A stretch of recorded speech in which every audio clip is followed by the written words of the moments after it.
Assalamualaikum warahmatullahi wabarakatuh. Saya Karuniawati dari PGMIC Fakultas Tarbiyah dan Keguruan dengan mata kuliah pengantar studi Sejarah Peradaban Islam. Baiklah, di sini saya akan membahas materi tentang dinasti-dinasti Islam di Afrika Utara dan Andalusia, seperti Fatimiyah, Ayyubiyah, Mamluk, dan Bani Ahmar. Yang pertama, dinasti Fatimiyah. Kelahiran Daulah Fatimiyah berawal dari gerakan keagamaan yang dikembangkan oleh kelompok Syiah Islamiyah. Setelah Imam Ismail wafat pada tahun 762 Masehi, kelompok ini melakukan misi politis melalui gerakan bawah tanah untuk menghindari pemberangusan kelompok Syiah oleh Daulah Abbasiyah. Peradaban pada masa dinasti Fatimiyah. Ada beberapa kemajuan-kemajuan yang telah dicapai oleh dinasti Fatimiyah, yaitu kemajuan dalam hubungan perdagangan dengan dunia non-Islam, kemajuan di bidang seni, kemajuan dalam bidang pengetahuan, di bidang ekonomi, dan di bidang keamanan. Selanjutnya, dinasti Ayyubiyah. Yang pertama, Salahuddin Yusuf bin Ayyub. Keberhasilan Salahuddin membuat namanya tersohor di tengah-tengah bangsa Mesir. Orang-orang Mesir Syiah dan Turkoman Sunni bersatu dan memandangnya sebagai champion atau juara. Yang kedua, Al-Adil Ahmad bin Ayyub.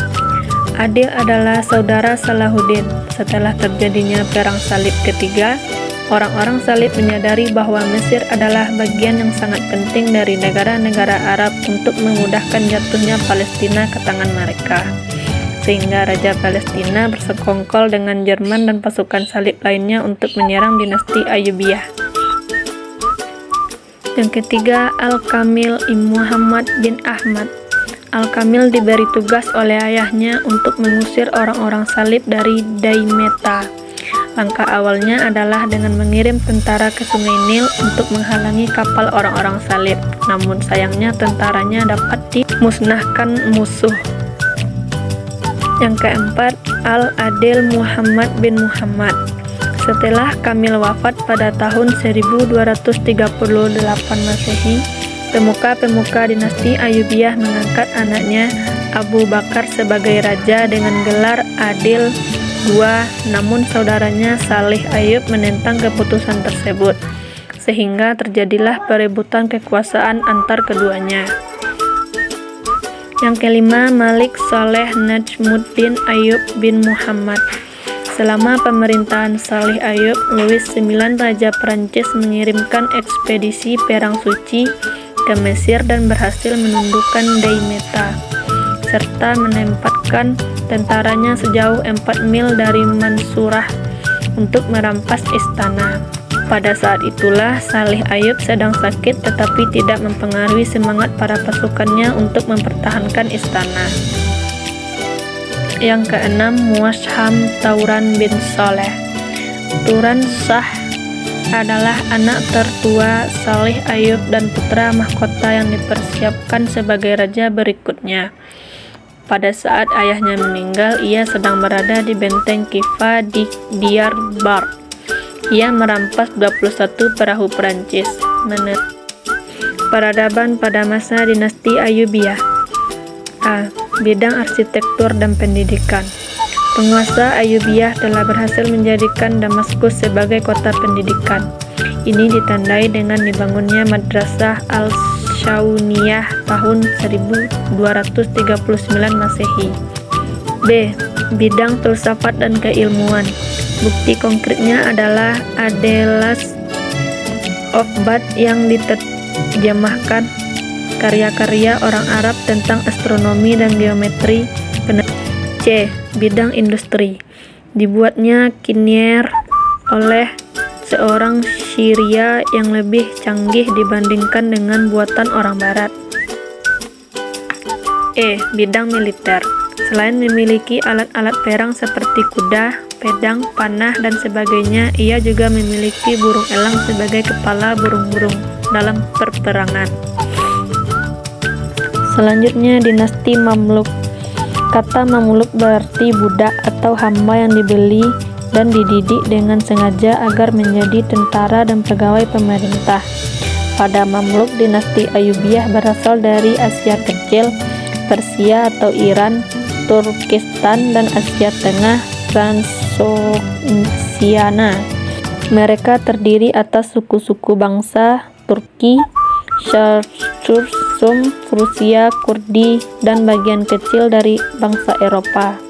Kerajaan Mamluk dibagi menjadi 2 periode berdasarkan daerah asalnya. Yang pertama, dinasti Mamluk Bahari. Yang memimpin pada saat itu Shajar al-Dur, Izzuddin Aiba, Nur al-Din Ali bin Aiba, Al-Muzaffir, Syaifuddin Qutus, Az-Zahir, Baibars al-Bandari, Al-Mansur, Syaifuddin Qalawun. Yang kedua, Mamluk Burji. Yang memimpin pada saat itu Al-Zahir Barkuk, An-Nas Fajr bin Barkuk, Al-Muayyad Syak, Al-Ashraf Kayatabai, Al-Ashraf Kansuh Al-Gawri, Al-Ashraf Tumbanbai. Peradaban pada masa dinasti Mamluk. 1. Dalam bidang ekonomi, dinasti Mamluk membuka hubungan dagang dengan Prancis dan Italia melalui perluasan jalur perdagangan yang dirilis oleh dinasti Fatimiyah. Yang kedua, dalam bidang ilmu pengetahuan, Mesir merupakan tempat pelarian ilmuwan-ilmuwan asal Baghdad dari serangan Mongol. Selanjutnya, dalam bidang seni, Sultan-Sultan Mamluk sangat tertarik untuk mendirikan masjid-masjid besar dengan batu-batu besar. Contohnya, Masjid Al-Dahir Baibars di lapangan Dahir di Kairo, Masjid Sultan Qalawun, Masjid Sultan Hasan dekat Benteng Kairo, dan lain-lain sebagainya.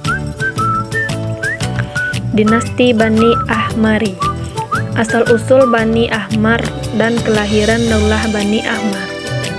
Pendiri dinasti Nasriyah ialah Muhammad ibnu Yusuf bin Nas, yang lebih dikenal dengan nama Ibnu al-Ahmar. Oleh karena itu, nama tersebut menjadi nama lain bagi keluarga ini, yaitu Banu al-Ahmar.